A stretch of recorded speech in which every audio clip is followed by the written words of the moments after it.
আমি তো সকালে ঘুম থেকে উঠে তোমার কল দিই, রাতে বাসায় আইসা কল দিই, এর মাঝখানে যখন আমি ঘোরাফেরা করি তখন কি আমার তোমার টেক্সট দেই না? কমাইলে 2-3 বার টেক্সট দিই, তুমি কি অস্বীকার করতে পারবা? তাহলে তুমি আমার সাথে এমন করতেছো কেন? এই তুই আমার সাথে চলে যাবি, চলে যা, তো নাটক করার কি দরকার? তুই ডেলি ডেলি আমার সাথে নাটক চুদাস। তুই যে নতুন লাং পাইছস এটা কিন্তু আমি জানি বাবা, বুঝছস?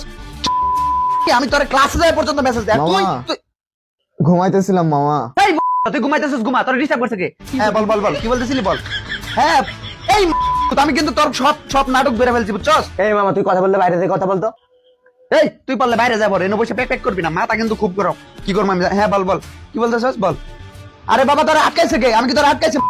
তুই যা, তুই যা যা এখন, তুই আমার আর কোনোদিন কল। হ্যাঁ ওকে ওকে ওকে ওকে শোনা, ওকে ওকে বাবু, ওকে ওকে। তোর মায়ের কসম, তোর বাপের কসম, আমি আর তোর কোনোদিন টেক্সট করবো না, আমি তোর এখন ব্লক দিতেছি। হ্যাঁ হ্যাঁ, আর তুই যদি আমার কল দেস, কোনোদিন কল দিস বা মেসেজ দিস বা যোগাযোগ করার চেষ্টা করস, তাহলে তোর লাঙ্গের মতো তোর বাপ হবার ওটা।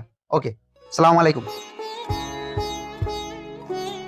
সুখে থাকতে ভূতে গিলাই, নাহলে কেউ জীবনে প্রেম করে। আমি এইসব নিয়ে কোনো চাপ নেই না, যে থাকার থাকবে, যে থাকার থাকবে না। যা কিক মেরে দিবে। চোখের দৃষ্টিকে কতবার বললাম। মামা সরি, মামা সরি, তোদের আর কোনোদিন ডিস্টার্ব করবো না, কথা দিলাম, আর কোনোদিন ডিস্টার্ব হবো না, চান্সই নাই, অসম্ভব।